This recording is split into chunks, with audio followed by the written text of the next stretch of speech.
के एक छोटे से गांव सरसौल में सुबह की पहली किरण जैसे ही खेतों पर पड़ती, मिट्टी से एक अलग ही खुशबू उठती थी।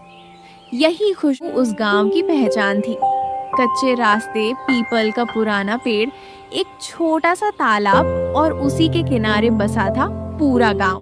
इसी गांव में रहता था रामू। रामू कोई बड़ा आदमी नहीं था, न उसके पास जमीन ज्यादा थी न पैसे, बस 2 बीघा खेत, एक पुराना सा घर और माँ धनिया। पिता का देहांत उसे बचपन में ही हो गया था। तभी से रामू ने समझ लिया था कि जिंदगी किताबों से नहीं, जिम्मेदारियों से पढ़ाई जाती है।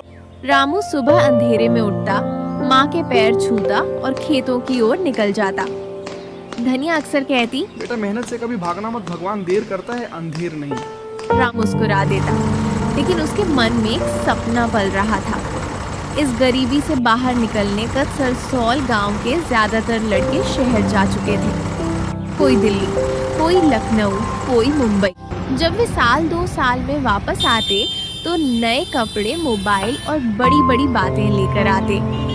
गांव के चौपाल पर बैठकर कहते, गांव में रखा ही क्या है, यहाँ मेहनत का कोई दाम नहीं। रामू चुपचाप सब सुनता। एक दिन उसका बचपन का दोस्त सोनू शहर से लौटा। चमकदार जूते, घड़ी और आंखों में घमंड सोनू बोला, रामू तू अब भी खेत में ही सड़ रहा है, चल मेरे साथ, शहर जिंदगी बन जाएगी। देखें, अभी माँ को छोड़कर नहीं जा सकता। अरे ये गांव, ये माँ, यही तुझे आगे नहीं बढ़ने देगा। ये शब्द रामू के दिल में चुभ गए, लेकिन उसने जवाब नहीं दिया। उसी साल बारिश ने धोखा दे दिया। फसल आधी से ज्यादा खराब हो गई, कर्ज बढ़ गया।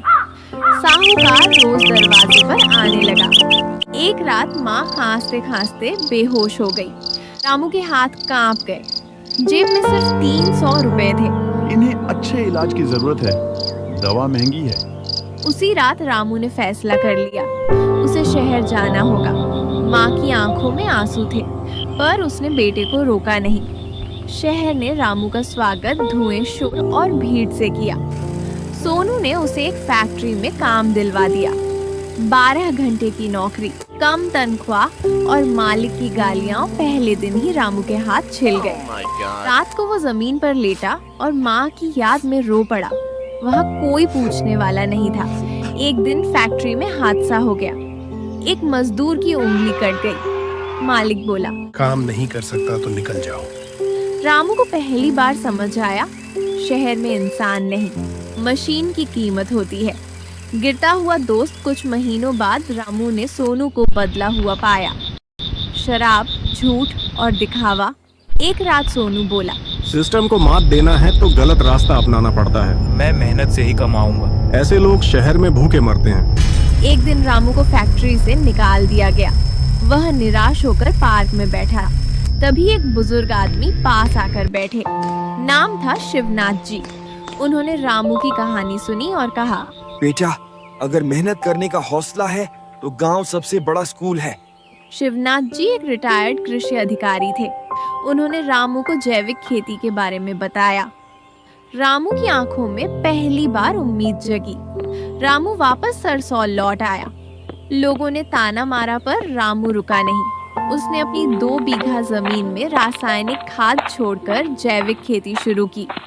शुरुआत में नुकसान हुआ, लोग हंसे। माँ ने बस इतना कहा, इसका रास्ता धीरे चलता है पर गिरता नहीं। मेहनत रंग लाती है। 1 साल बाद रामू की सब्जियां और शहर के बाजार में बिकने लगी। लोग शुद्ध खाने के लिए ज्यादा पैसे देने लगे। धीरे धीरे गांव के और किसान भी उससे जुड़ने लगे। रामू ने किसान समूह बनाया। अब वही लोग जो ताना मारते थे, सलाह लेने आते। एक दिन सोनू गांव लौटा, टूटा हुआ, बीमार और कर्ज में डूबा। उसने रोते हुए कहा, रामू, मैंने गलत रास्ता चुना।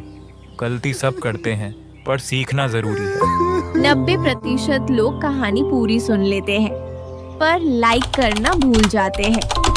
अगर आप उन 10% लोगों में हो जिन्हें सच्ची कहानियों की कदर है, तो अभी लाइक और सब्सक्राइब कर दीजिए।